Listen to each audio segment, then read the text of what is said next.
I wanted to tie two things together to bring the public deeper into our thinking and consciousness and understanding, and to get a better sense of the trade-off, the difficult trade-offs that present themselves to us in managing this crisis. We developed the protocols over 2 weeks ago. In fact, we were ready to deploy. Then came the outbreak at the workplace. What did that outbreak do?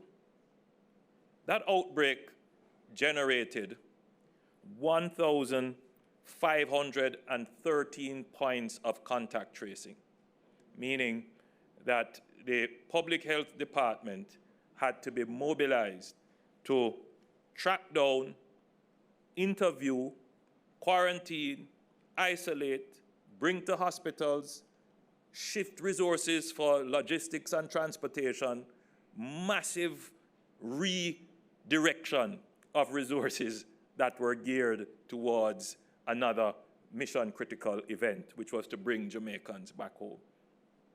But the redirection and diversion of resources is much more, because if there were to be another outbreak, then we would be literally crippled because of the resources that it would pull.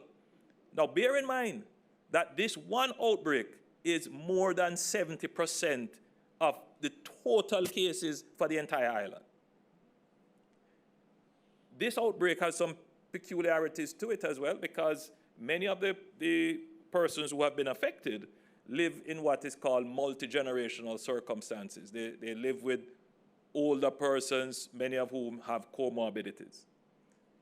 So it is very important that we contain that group. And then St. Catherine is probably our most populous parish.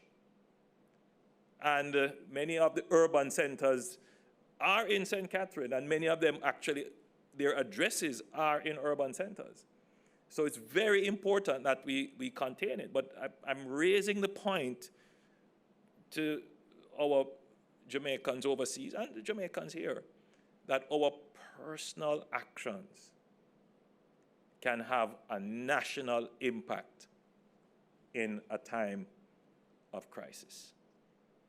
And Jamaica, a country with limited resources, we have to be so careful about the decisions that we make and how we manage the crisis.